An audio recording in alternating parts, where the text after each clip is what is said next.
dia a todos, bom dia a todas. Bom dia. Meu nome é Fernando, eu sou funcionário da Secretaria da Fazenda e trabalho no posto fiscal. Então a gente vem lá no posto fiscal fazendo atendimento ao público e também, especialmente, aos advogados que requerem a nosso auxílio, a nossa atenção com relação ao ITCMD. Então a gente percebeu assim que havia muita dificuldade no entendimento que a pessoa tem, o declarante, na maioria das vezes o advogado, a advogada, para compreender e poder apresentar uma declaração dentro dos moldes que a Secretaria da Fazenda exige. Então, como eu trabalho no atendimento, eu fui solicitado por alguns advogados de outras subseções para ajudar nesse inteirinho, né? Então eu já dei palestra em Pinda, em Taubaté e em Lorena. Aí a doutora me convidou então para poder participar, dar uma palestra aqui para vocês. Então a gente pretende tentar fazer isso da melhor forma, ok? Bom, como é que a gente pode começar? Eu vou tentar ser mais rápido, porque por causa desses eventos que vão ter na sequência da palestra. O ITCMD, né? Imposto sobre Transmissão, Causa Mortes e Doação. Então, são dois fatos geradores principais, quer dizer, né? Que é o óbito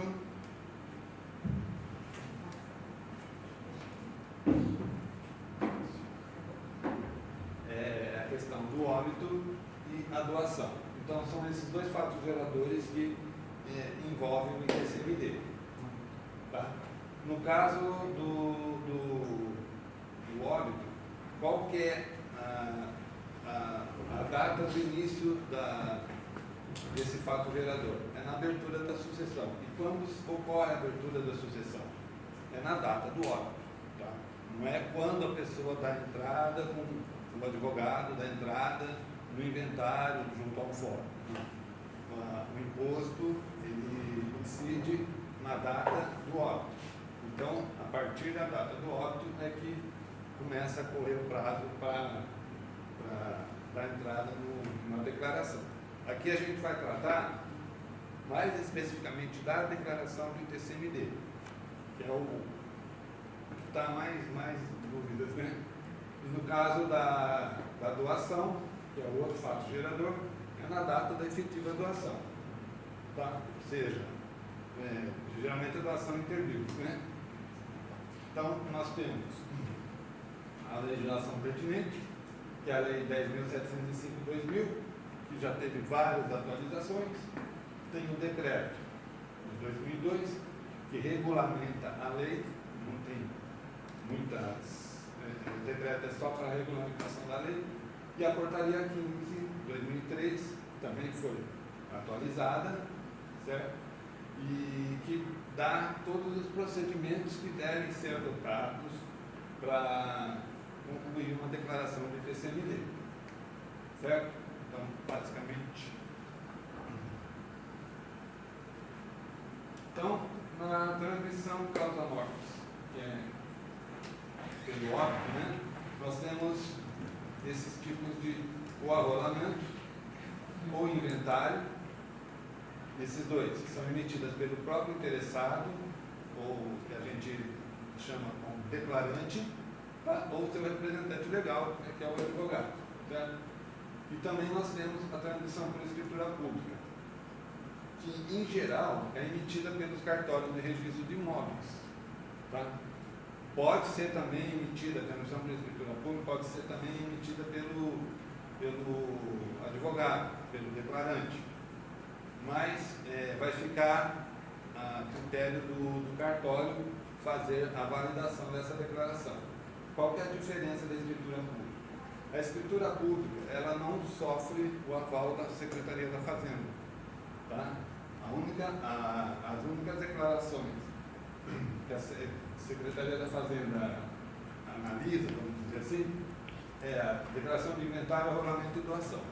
A transmissão por escritura pública, ela não sofre a interferência da Secretaria da Fazenda. é o cartório que valida, né? Que homologa, que faz lá o procedimento para que dê sequência ao registro do imóvel quando é o caso, certo?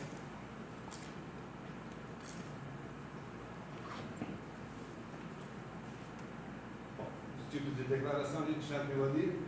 A declaração de doação, transmissão inter vivos, seria uma doação extrajudicial.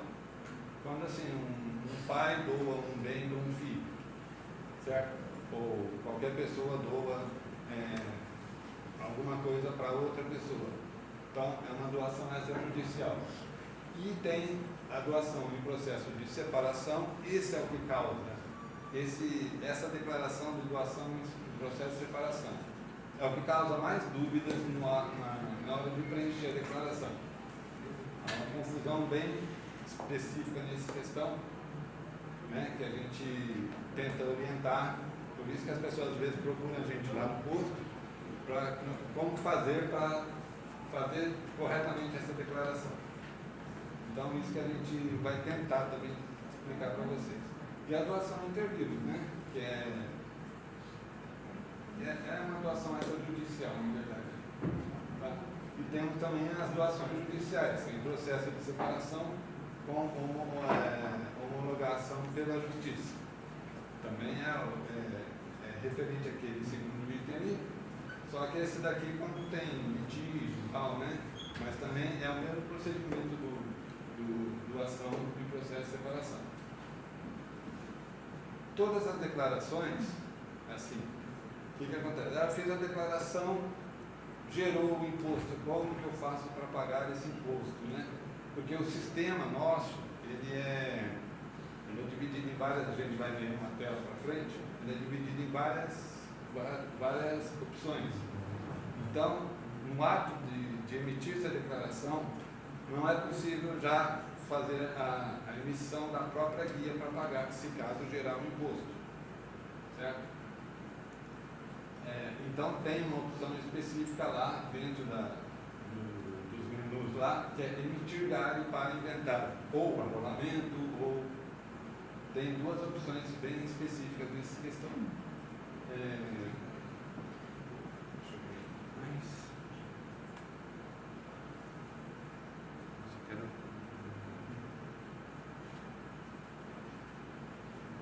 Então, existem os links que a gente pode oferecer para vocês, que são a partir do portal da Secretaria da Fazenda, que quando você acessa lá, você vai acessar, tem um item lá chamado Guia do Usuário, certo?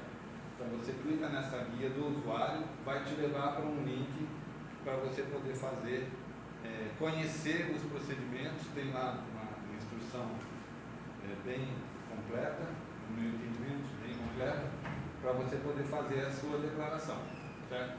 Então são esses dois links que aqui está, depois eu posso passar para vocês, esse material eu posso disponibilizar para vocês também, a partir da sucessão, eu disponibilizo para vocês e quem quiser ter acesso é mais fácil, tá? Então, quando você acessa aquela guia do usuário que eu falei, dentro da guia do usuário tem lá ICMS, PVA, não sei o que, várias opções, dentro delas o ITCMD, Imposto de Transmissão para a Doação. Ali tem a doação, herança, isenção, imunidade, parcelamento, impugnação, recurso, tal, restituição, retificação de bens. Então são todos os itens relacionados ao ITCMD, tá? Estão disponíveis nessa tela. Então basta você clicar no link ali e você tem, preciso fazer uma declaração de doação, certo? Excesso de humilhação ou quinhão em processos judiciais. Então ali não é bem um específico para separação, certo? Humilhação em geral. Excesso por esse tipo. Então doação, extrajudiciais. Então você vai fazer conforme a opção que você tiver, tem a opção do parcelamento, então são situações específicas. Eu gerei uma declaração de um ITCMD, deu um imposto muito alto, a pessoa não tem recursos para quitar, ela pode parcelar? Sim, ela pode parcelar. Então tem um link específico, tem um sistema específico para fazer o seu parcelamento. Tá? As isenções, o que é aquela isenção que está lá? Não é específica da declaração do ITCMD. Ali é para entidades próprias, tá? A isenção do ITCMD, ela está disposta na lei, certo? Tá, eu estou isento do ITCMD. Hoje a declaração do ITCMD, ela está bem completa. Antigamente, quem já fez e está fazendo uma nova agora, vai perceber que antigamente você tinha que conhecer se o bem era isento para poder jogar na questão correta. Hoje o próprio sistema, ele já define para você se aquele bem que você está declarando, ele vai estar na condição de isento ou não. Só que há um detalhe muito interessante nessa questão. Você precisa saber preencher corretamente esse campo. Porque se você preencher com um dado diferente, o sistema já vai entender que aquele bem, ele pode, via de regra, ele pode ser isento, mas conforme o seu preenchimento da declaração, ele pode não estar isento. Entendeu? Às vezes é uma questão. Então a gente vai tentar explicar para vocês mais ou menos. Não vai dar tempo de dar os detalhes, né? Mas assim, só para dar uma pincelada. Certo? Retificação de guia. Hoje está meio difícil assim você fazer um processo de retificação, porque as guias são emitidas direto pelo sistema. Então, se você fez uma declaração e emitiu a guia e recolheu, aquela guia ela foi gerada a partir de uma declaração que você fez, certo? Então, é difícil haver engano naquela guia que você preencheu. Então, dificilmente vai ter uma questão a ser retificada. Agora, pode acontecer em situações, uma guia que foi feita lá, que hoje em dia a gente sabe que tem processos que começaram em 2005, 2008, 2010, e estão correndo até hoje, né? Processo de inventário, eles são demorados. E aí a pessoa fez uma declaração lá atrás, em 2005, recolheu, e aí precisa, durante o andamento do processo, descobre-se novos bens ou novas situações, novos herdeiros e tal. Então o que precisa? Precisa fazer uma retificação da própria declaração. Então essa consequência, como é uma declaração antiga e uma declaração nova, pode gerar a necessidade de retificar essa guia. Tá? Pode gerar essa necessidade. Então, é uma questão a ser pensada. Restituição. A restituição, assim, eu fiz uma declaração, deu um imposto de, vamos dizer, R$5.000. Fui lá e recolhi. Aí apareceu a necessidade de retificar essa declaração, e no retificar a declaração,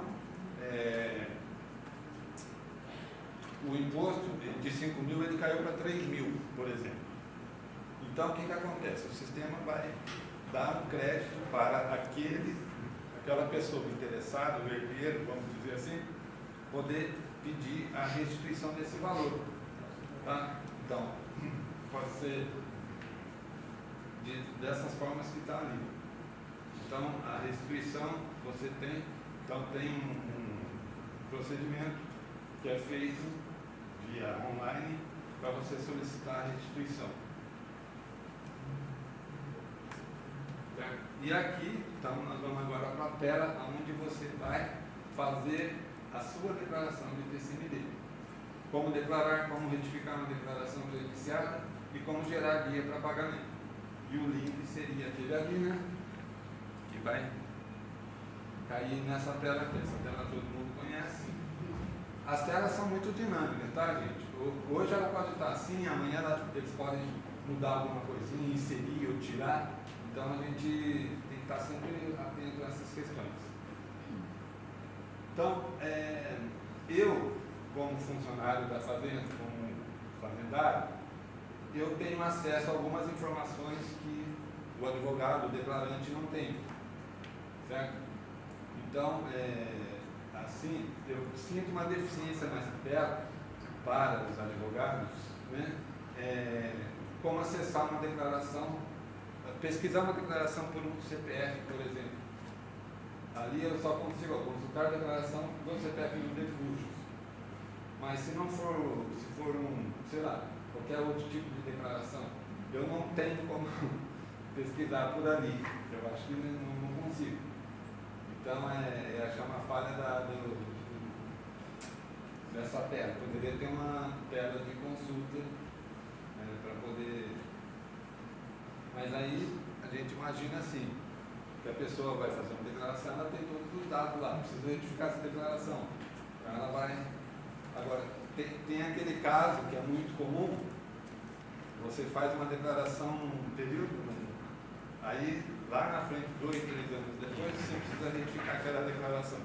Aí você não lembra da senha da declaração. Tem a opção de recuperar a senha, mas muitas vezes, você quando faz a declaração, você cadastra uma senha em um e-mail. Aí aquele e-mail, você já não tem acesso, porque é um e-mail antigo, é um Gmail, um Mic, sei lá o que e tal, e você criou outro e-mail, você não tem mais acesso àquele e-mail que você criou na declaração. Aí você fica perdido, não sabe como. Então, aí nesse caso você tem que recorrer à fazenda, tá? Recorrer à fazenda para recuperar o e-mail daquela declaração. Agora sim, a recuperação desse e-mail, a gente só pode fazer, lá na fazenda a gente faz um pouco, mas a gente só pode fazer a recuperação desse e-mail para ou o declarante, o inventariante, ou para o procurador do inventariante, ou do declarante. Por quê? Vamos imaginar assim, eu estou fazendo uma declaração de inventário. Tem lá o declarante, o José, e tem os filhos do José lá que são herdeiros. Tem os herdeiros lá, não necessariamente os filhos dele. Aí o que acontece? Um herdeiro vai lá e pede para, não tem acesso à declaração, pede para a gente gerar uma guia. A gente vai gerar uma guia e vai tirar o acesso do declarante àquela declaração. Entendeu? Então a gente, nesses casos, já deixar, só pode fornecer a senha de uma nova senha da declaração para o declarante, o inventariante, né? Ou o advogado do declarante. Não pode ser para a pessoa envolvida na declaração, um herdeiro, um processo de separação. Quem que é o responsável do processo de separação pelo imposto? É o donatário, não é o doador, é o donatário. Então, se o doador, o marido separou da mulher, a mulher é a donatária, então ela pode pedir acesso à declaração, ele não, porque senão ele pode mudar dados lá e causar um problema, né? Aí a culpa passa a ser da gente que forneceu uma senha para uma pessoa indevida. Então esse cuidado, sempre que for solicitado uma senha eu acho que esse pedido de senha hoje deve estar disponível no sistema online. Até pouco tempo não, era necessário a pessoa se apresentar no posto para solicitar uma nova senha. Pode ser que a partir, agora eu não lembro se está disponível, tem umas telas, eu tenho uma tela ali do serviço que foram assim, esses serviços foram incluídos no sistema paulatinamente, né? Conforme o andamento das declarações, eles foram incluindo vários serviços. Nós, como funcionários, a gente acessa via certificado digital. Eu não sei se o advogado, que todos têm certificado digital, se cessar por esse link aqui, ó, consegue ter acesso a informações específicas da declaração. Eu não sei dizer, porque daí, como é certificado digital, é específico para cada caso. Certo?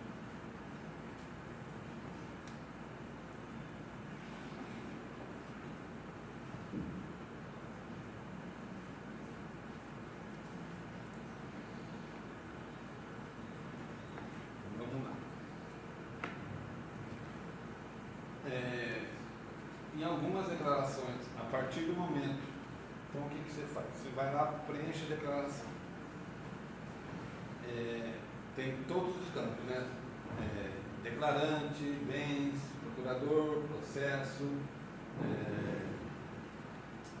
é que é? Agora, você não tem essa tela pronta, mas aí tem o último campo lá, é confirmação. Você depende de confirmar a declaração para que ela seja validada no sistema.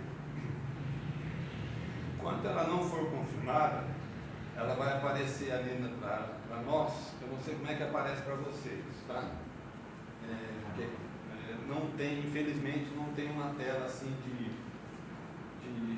a gente não tem acesso, nem nós a fazenda, temos acesso a essa tela, uma tela de teste, vamos dizer assim, né?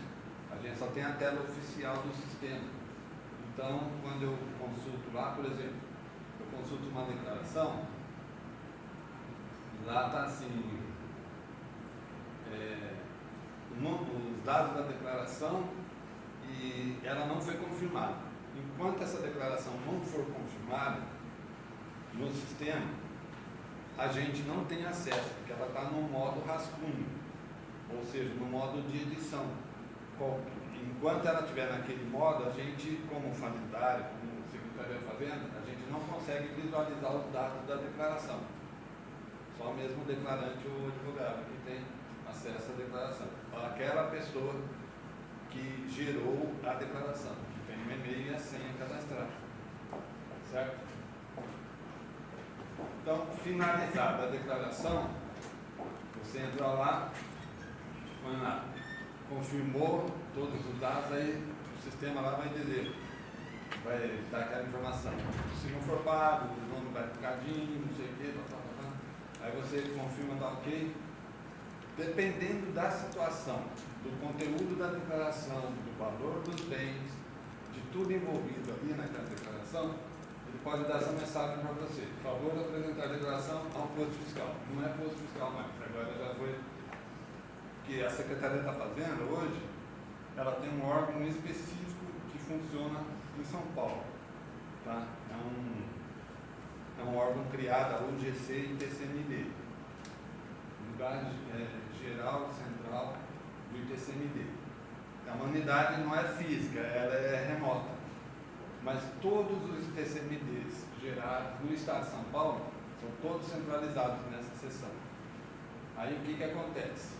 Você faz um pedido do ITCMD eletronicamente, esse pedido vai cair direto para São Paulo. Aí o que acontece? Gera-se um protocolo, hoje eles chamam de protocolo SEI, gera-se um protocolo SEI, e aí, só que nós em Taubaté, ou qualquer outra região fora de São Paulo, não tem acesso a esse protocolo. A gente só consegue visualizar o número do protocolo, vamos dizer assim, mas não sabe o conteúdo dele, porque eles não dão acesso, é uma questão de jurisdição. Como o ITCMD é tratado especificamente por essa seção em São Paulo, qualquer outra unidade da Secretaria da Fazenda fora dessa seção não tem acesso. Então, aí a gente, normalmente, o que faz? Quando você gera o protocolo completo, né, protocolo SEI, eles costumam dar, não sei se vocês já tiveram essa oportunidade, costumam dar acesso completo ao processo, que vai um link, uma autorização para a pessoa consultar o processo, o andamento além do andamento, os documentos que foram inseridos no processo. Tá? Isso é em poucos casos, certo? Em poucos casos você tem a necessidade de apresentar a declaração. Por quê? Como eu falei, como o sistema hoje está bem composto, a maioria das declarações hoje, elas já passam por uma validação eletrônica. Tá? Que seria esse daqui. Vamos ver. Acho que não tem esse aqui. Não, essa aqui mesmo.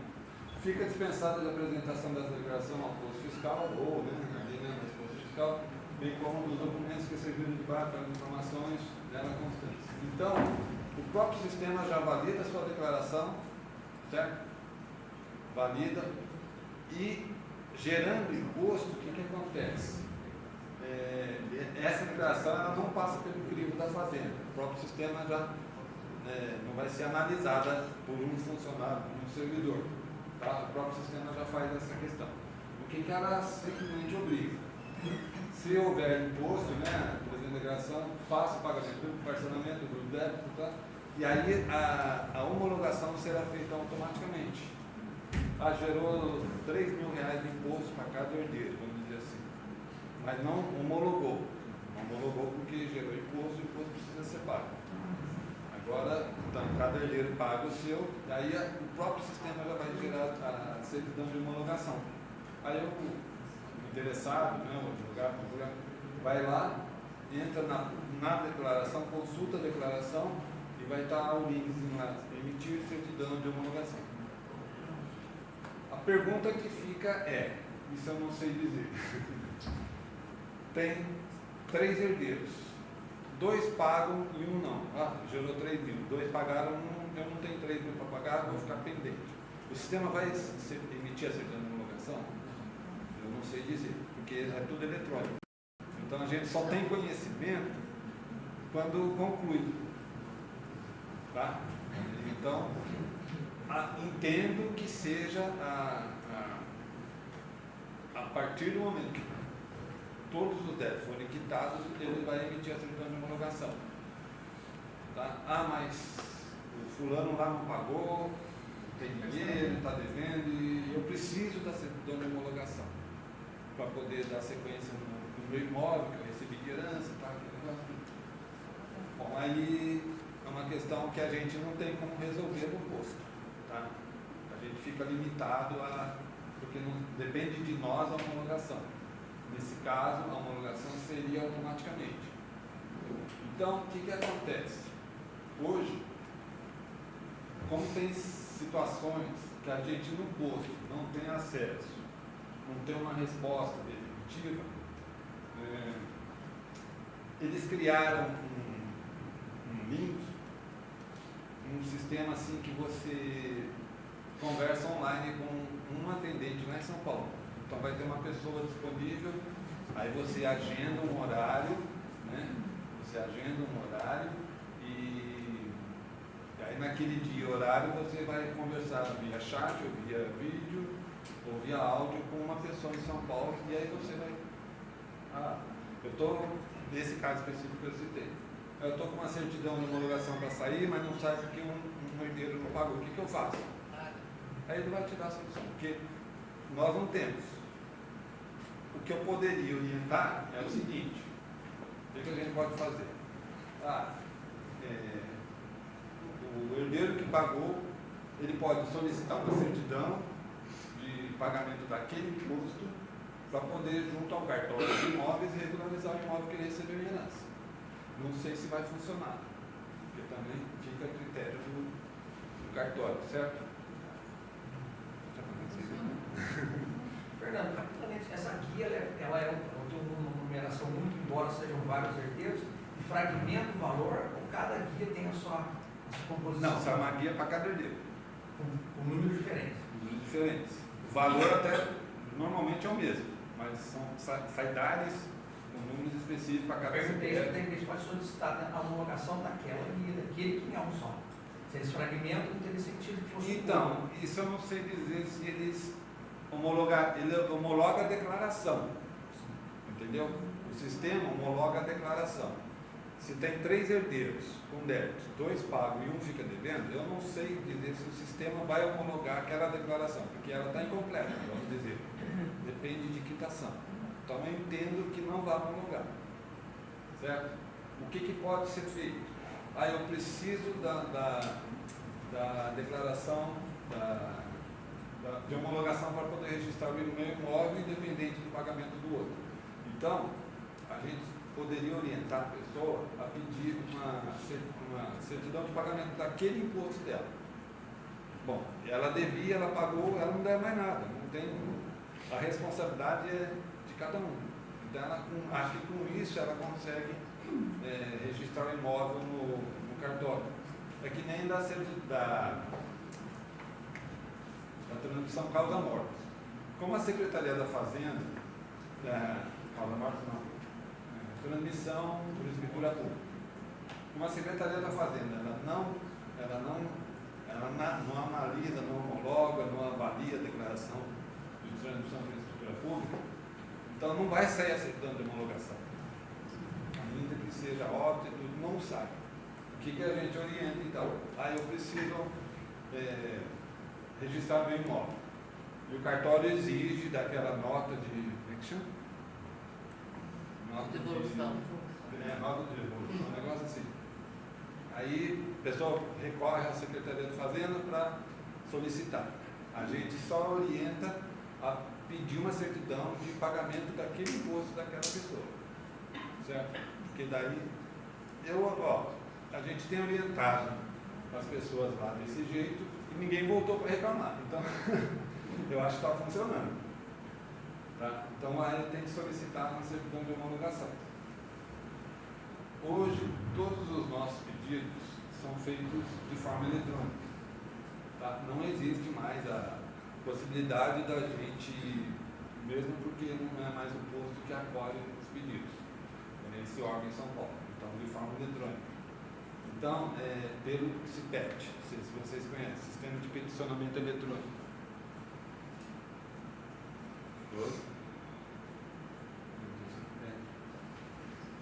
Esse aqui é uma tela do CIPET, Sistema de Peticionamento Eletrônico, onde tem lá no TCMD, tá? Então tem várias opções que você vai solicitar, declaração de inventário, rolamentos, separação. Então quando você acessa o CIPET, depois eu vou passar isso direitinho para vocês, tá? Deixa os links, porque aí não dá para linkar, mas deixa os links certinho. Então, quando você precisa fazer uma declaração, agora eu vou o quê? Enviar essa declaração, se ela não ficar dispensada, ela ficar obrigada à apresentação, tá? Quais são os critérios de obrigatoriedade da apresentação?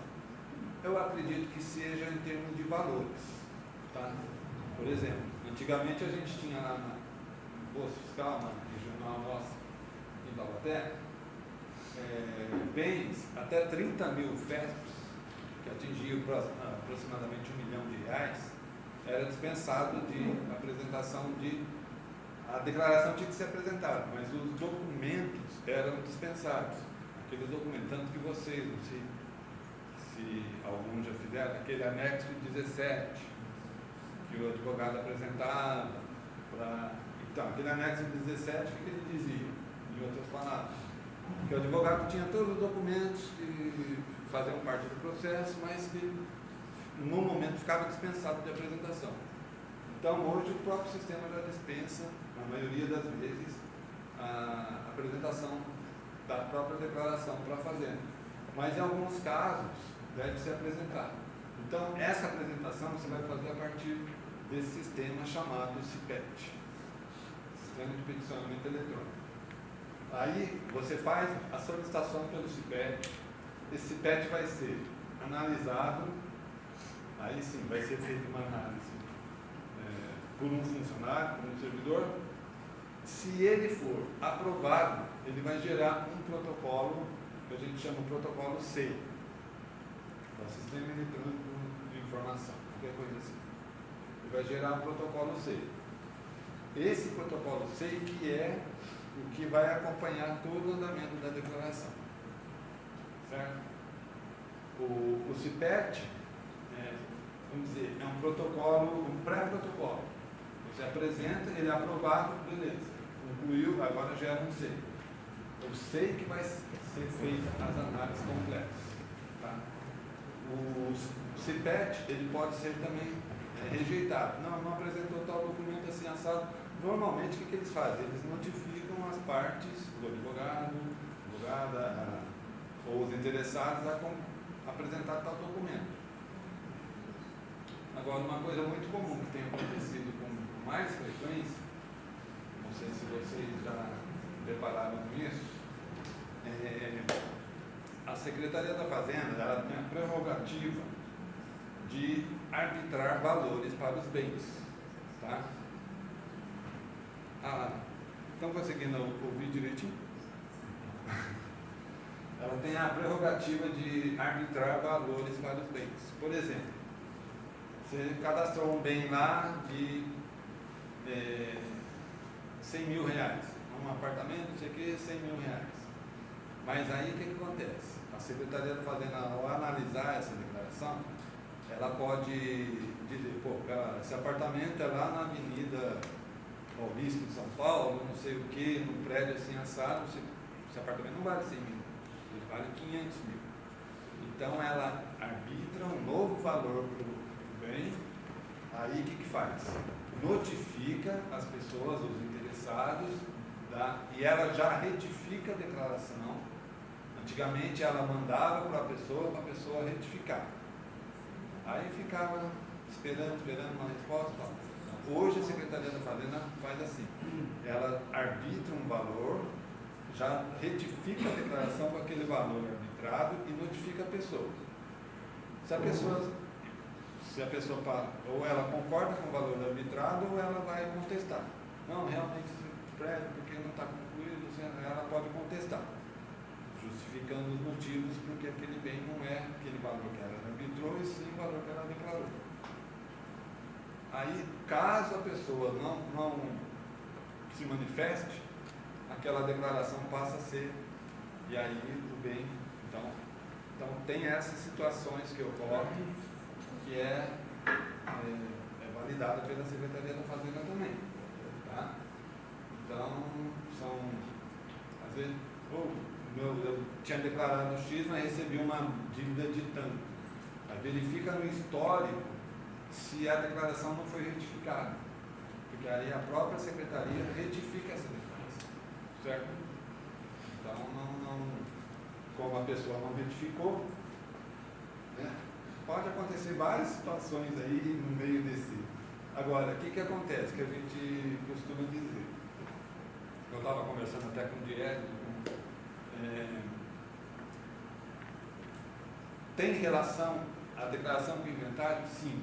Só que a declaração do ITCMD, ela é um espelho do inventário. O inventário ainda está enrolado, está dependendo de alguma decisão, mas a declaração em si, o prazo dela não é vinculado ao prazo do processo. Tá?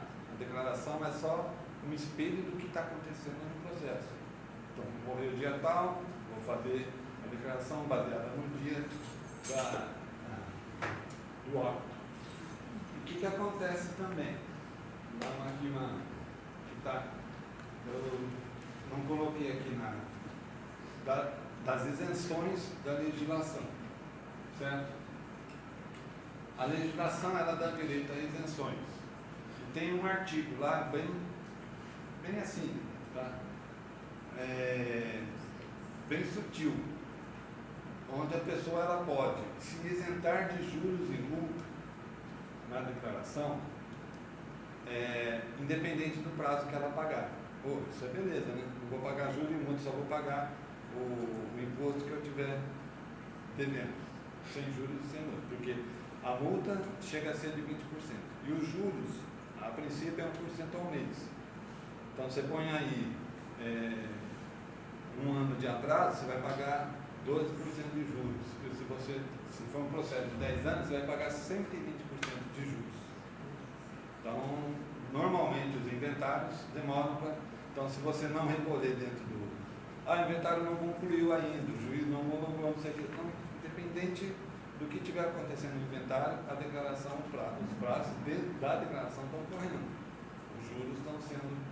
Então, o que a gente pode, no caso, ajudar? Ocorreu um óbito, certo? A pessoa ela tem 60 dias para dar entrada no processo lá, para ficar isento. Só que esse prazo de 60 dias conta também para fins de declaração. Então ela também, se ela não fizer a declaração dentro de 60 dias, ela vai perder direito a essa isenção dos juros e multas. Existe um entendimento dentro da Secretaria de Fazenda que a data do início da protocolização do pedido também pode ser contado para esse fim, mas isso ainda está em estudo, tá? Porque, como eu falei, a declaração é um espelho. Então, eles precisam vincular direitinho, porque a Secretaria da Fazenda, ela em si, ela não tem acesso ao processo judicial. O único órgão que tem acesso, fora os advogados das partes, é a Procuradoria. Então, a Secretaria da Fazenda, ela não tem acesso ao processo judicial que está correndo lá no inventário.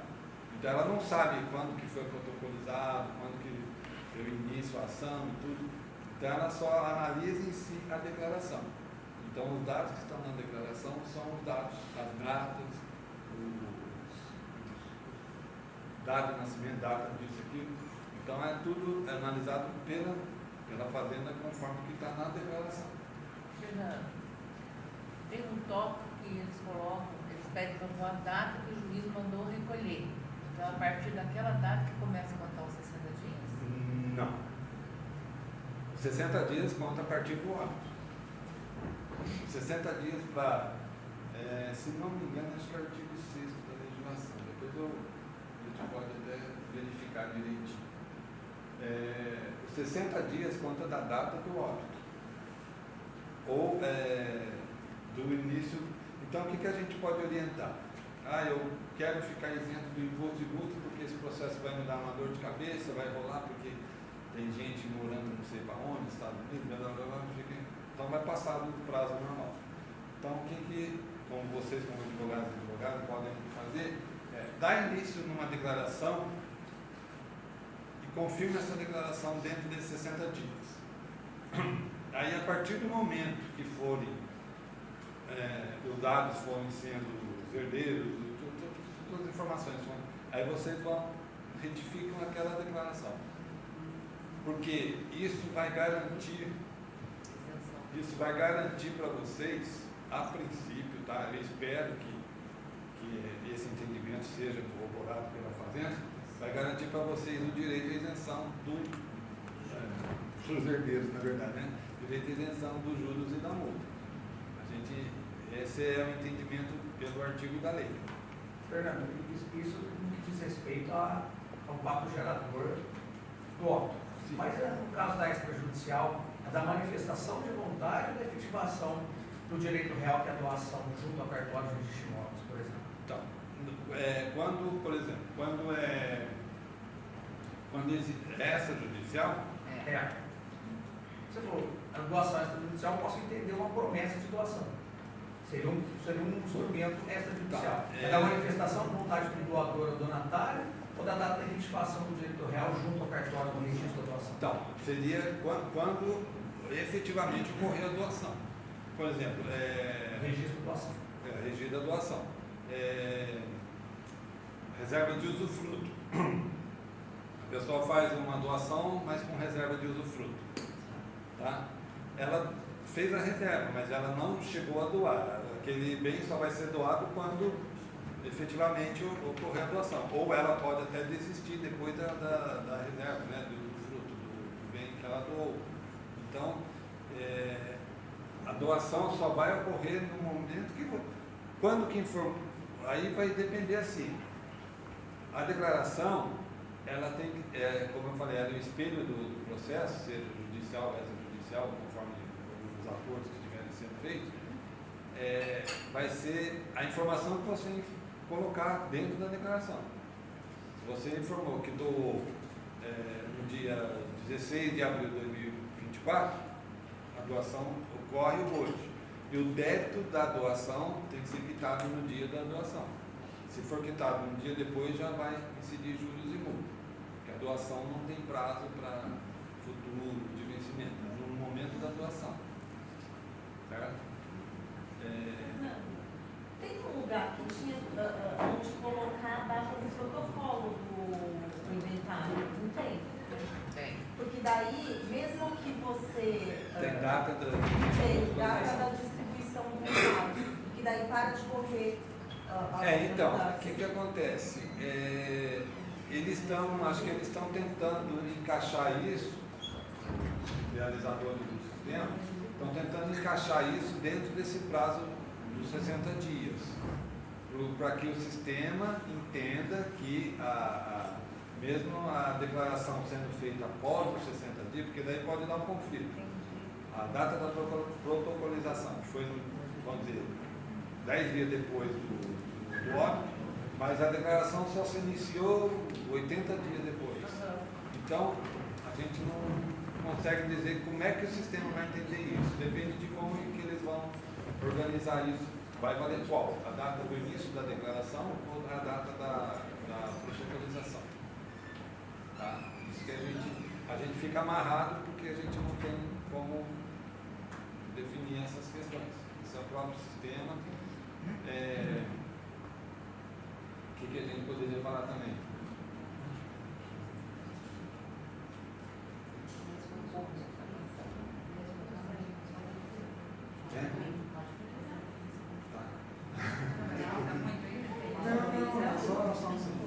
Então, gente, assim, como vocês têm outros compromissos agora aqui, então é mais para essa palestra não seria para definir questões específicas de cada caso. É só para dar um pitaco para vocês de como que a Secretaria da Fazenda ela está trabalhando hoje e como que a gente pode orientar vocês na relação com o informe da declaração do ITCMD. Tá? Tem a opção também que a gente poderia falar, do tempo também curto, questão do parcelamento. O parcelamento, só bem rapidinho. O parcelamento pode ser feito, mas de cada um dos herdeiros envolvidos. Então, não pode ser feito no nome, o parcelamento no nome do advogado ou do inventariante, tem que ser feito no nome dos herdeiros envolvidos. Como que é fácil o parcelamento? Tem um link específico da conta fiscal do parcelamento do ITCMD, que é o acesso. Ali a pessoa acessa com a senha da nota fiscal paulista dela, o CPF dela e a senha da nota fiscal paulista. O débito que tiver configurado para ela pode parcelar. De que forma? Em máximo em 12 vezes e desde que a parcela mínima não seja inferior a 30 FESPs, que dá em torno de R$1.000, R$1.200, R$1.200. Então a parcela do parcelamento não pode ser inferior. Se for inferior a isso, não tem como parcelar. E o parcelamento é em máximo de 12 vezes. E o acesso é só via senha da nota fiscal paulista do próprio interessado. Certo? Então, alguém tem alguma pergunta rapidinho para a gente poder? Deve ter, né? Vamos lá então, gente. A gente abre para as perguntas para a gente continuar aqui com a nossa solenidade. Alguém tem alguma pergunta na prática? Acredito que várias, né? Não se acanhe. Se eu souber responder, eu respondo.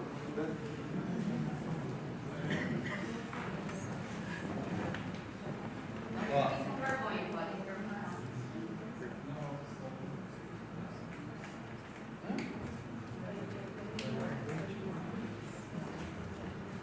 Bom, então, se não tem perguntas, né? Eu vou agradecer, né? Fazer o meu agradecimento. Senhor Fernando. Ah, só um detalhezinho. Eu tenho, só mais um minuto. Eu criei um portal, um canal no YouTube, para quem quiser acessar. Tenho aqui as 3 palestras que eu já dei, a quinta em Taubaté e Lorena, tá? Vocês podem, se quiser tirar foto, é só acessar lá, Fernando Freire, TCMD, vai ter para vocês poderem ver. A ideia nossa é poder oferecer assim, alguma orientação via YouTube, não precisar ser essa coisa presencial, que é complicada, né? Via YouTube, com vídeos e instruções, e até mesmo a gente está tentando disponibilizar um curso para vocês também, se alguém estiver interessado. Tá bom?